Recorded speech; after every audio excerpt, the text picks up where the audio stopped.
102 سال کی عمر میں وہیں رامیشورم میں انتقال فرما گئے. 15 پودے پوتیاں چھوڑ کر گئے تھے پیچھے اور ایک پڑپوتا.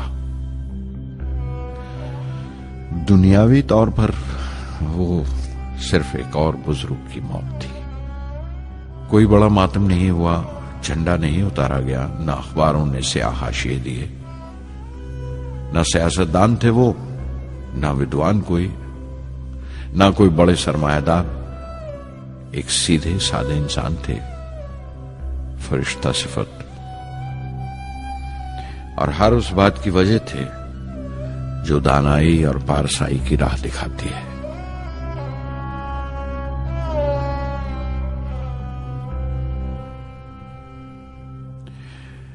میں بہت دیر تک اپنی ماں کے پاس بیٹھا رہا، چپ چاپ، اور جب اٹھا تھمبا لوٹنے کے لیے تو اس نے روندھے گلے سے دعائیں دی مجھے.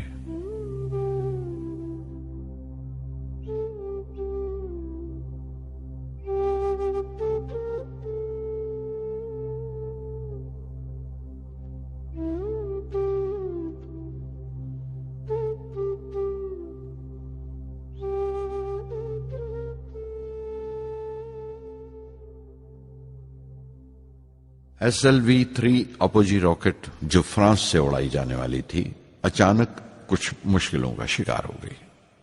مجھے فوراً فرانس جانا پڑا. میں روانہ ہونے ہی والا تھا کہ میری ماں کی موت کی خبر پہنچی. یکے بعد دیگرے 3 موتیں ہو گئی میرے گھر میں.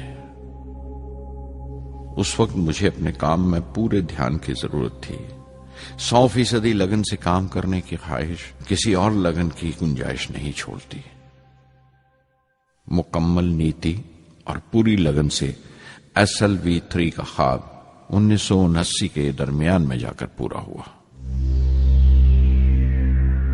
ہم نے SLV-3 کی پرواز کا دن 10 اگست 1979 طے کیا تھا. 23 میٹر لمبا 4 سٹیجز کا یہ راکٹ 17 ٹن کا وزن لے کر 7:58 پر بڑی کجدائی سے اڑا اور خلا کی طرف روانہ ہوا.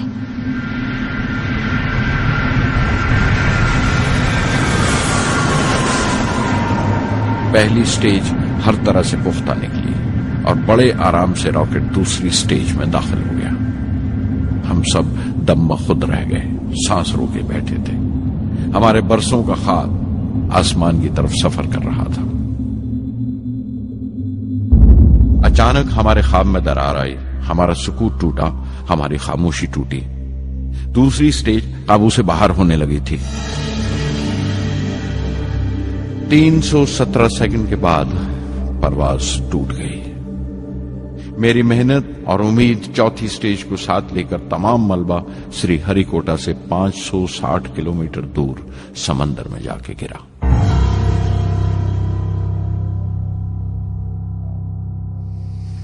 اس حادثے سے ہم سب کو سخت صدمہ پہنچا. میں غم و غصے سے بھر گیا، نچڑ گیا، بالکل جسمانی طور پر بھی اور ذہنی طور پر بھی. میں سیدھا اپنے کمرے میں گیا اور بستر میں دھس گیا. میں نے اپنے کندھے پر ایک دلاسے کا ہاتھ محسوس کیا تو آنکھ کھولی. دوپہر ڈھل چکی تھی، شام قریب تھی. ڈاکٹر برہم پرکاش میرے سراہنے بیٹھے تھے. ان کی اس ہمدردی نے چھو لیا مجھے. میں اداس تھا، مایوس تھا، لیکن اکیلا نہیں.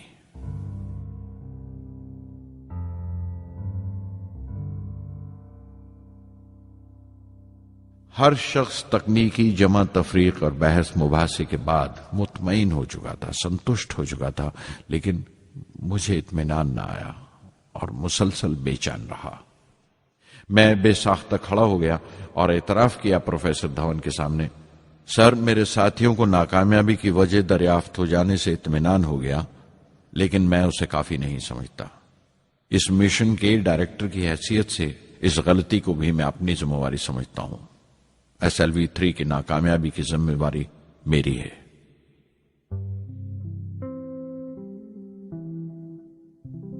سائنس کا کام کمال درجہ اتساہ بھی دیتا ہے، خوشی بھی اور اتنی ہی گہری مایوسی بھی۔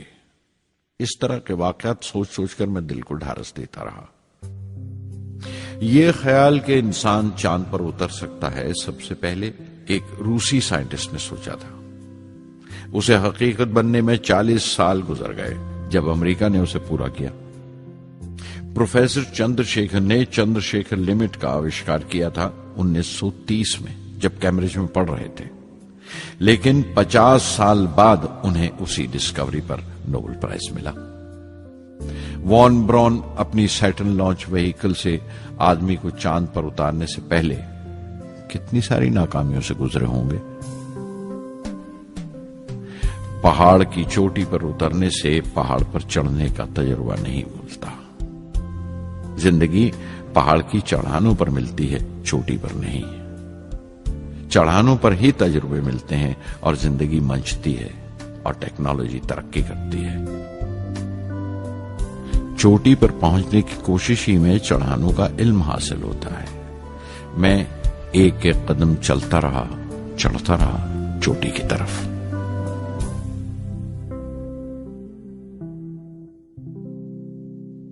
SLV-3 کی اڑان سے 30 گھنٹہ پہلے 17 جولائی 1980 کے دن اخباروں کی سرخیاں طرح طرح کی رائے اور اندازوں سے بھری ہوئی تھیں۔ زیادہ تر رپورٹرز نے پہلی SLV کی اڑان یاد دلائی تھی کہ کس طرح وہ راکٹ فیل ہو گیا تھا اور اس کا ملبہ سمندر میں جا کر گرا تھا۔ کچھ لوگوں نے تو دیش کی دوسری خامیوں کا ذکر کرتے ہوئے بھی اسے SLV-3 سے جوڑ دیا تھا۔ میں جانتا تھا کہ اگلے دن کا نتیجہ ہمارے فیوچر کے اسپیس پروگرام کا فیصلہ کرنے والا ہے۔ مختصر یہ کہ ساری قوم کی نظریں ہم پر گڑی ہوئی تھیں۔ 18 جولائی 1980 صبح 8:03 پر ہندوستان کا پہلا سیٹلائٹ لانچ وہیکل اڑا۔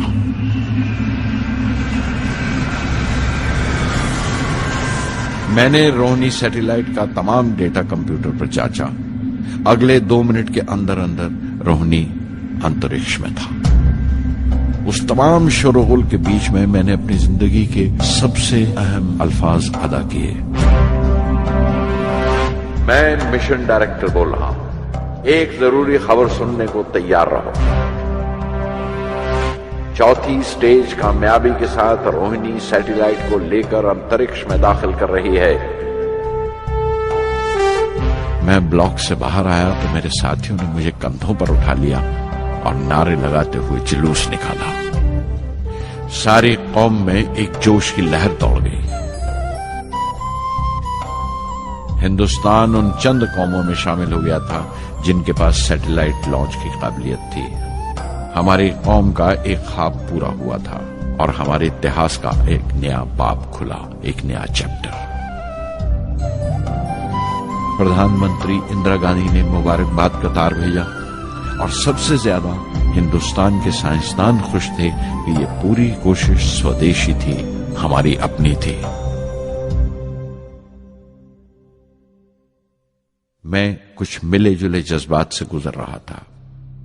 میں خوش تھا کہ پچھلی 2 دہائیوں سے جس کوشش میں تھا بالآخر اس میں کامیاب ہوا،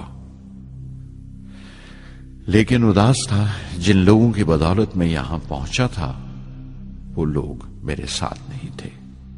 میرے ابا، میرے بہنوئی جلال الدین اور پروفیسر سارا بھائی۔